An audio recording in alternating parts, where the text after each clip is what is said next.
സ്പേസിനെ പറ്റി എനിക്ക് ഏറ്റവും ഇൻട്രസ്റ്റിംഗ് ആയിട്ടുള്ള ഒരു ഫാക്ട് എന്താണെന്ന് അറിയോ? ഒരുപാട് മരിച്ചുപോയ നക്ഷത്രങ്ങളുടെ പൊടിപടലങ്ങൾ കൊണ്ടാണ് നമ്മളുടെ ഈ ശരീരം ഉണ്ടാക്കിയിരിക്കുന്നത്. നമ്മൾ കാണുന്ന എല്ലാ സ്റ്റാറുകളും പ്രപഞ്ചത്തിലെ ന്യൂക്ലിയർ റിയാക്ടറുകളാണ്.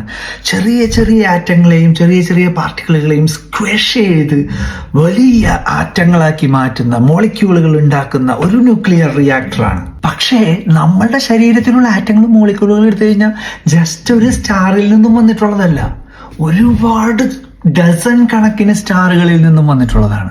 നമ്മുടെ ബ്ലഡിലുള്ള അയൺ ഏതോ കത്തിത്തീരാറായിട്ടുള്ള ഒരു സ്റ്റാറിന്റെ ഏറ്റവും ഉള്ളിൽ ഹൈ ടെമ്പറേച്ചറിലും ഹൈ പ്രഷറിലും രൂപപ്പെട്ട ഒരു ആറ്റമാണ്. നമ്മുടെ എല്ലുകളിൽ ഏറ്റവും കൂടുതലുള്ള കാൽസ്യം ഏതോ ഒരു മരിച്ചുപോകാറായ നക്ഷത്രത്തിന്റെ സൂപ്പർനോവ എക്സ്പ്ലോഷനിൽ നിന്നും വന്നിട്ടുള്ളതാണ്.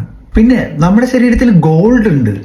ഗോൾഡ് എവിടെ നിന്നാണ് വന്നതെന്ന് ചോദിച്ചു കഴിഞ്ഞാൽ പ്രപഞ്ചത്തിലെ ഇതുപോലെ തന്നെ മരിക്കാറായ 2 നക്ഷത്രങ്ങൾ ഒരുമിച്ച് കൂടിച്ചേരുമ്പോഴുണ്ടാവുന്ന കിലോനോവ എക്സ്പ്ലോഷനിൽ നിന്നും വന്നിട്ടുള്ളതാണ്. പിന്നെ എൻ്റെ ഏറ്റവും ഫേവറേറ്റ് ആയിട്ടുള്ളത് ഹൈഡ്രജൻ. ഹൈഡ്രജൻ നമ്മുടെ ശരീരത്തിൽ ഏകദേശം 10% ഓഫ് നമ്മളുടെ ആറ്റോമിക് മാസ് ഉണ്ട്. ആ ഹൈഡ്രജൻ ഉണ്ടായത് ഇന്നോ ഇന്നലെയോ സ്റ്റാറുകളുടെ ഒപ്പമോ അല്ല, അതുണ്ടായത് ബിഗ് ബാങ് കഴിഞ്ഞ് തൊട്ടടുത്ത സമയങ്ങളിലും തന്നെയാണ്. ഏകദേശം 10% ഓഫ് നമ്മളുടെ ശരീരം ഈസ് ബിഗ് ബാങ്.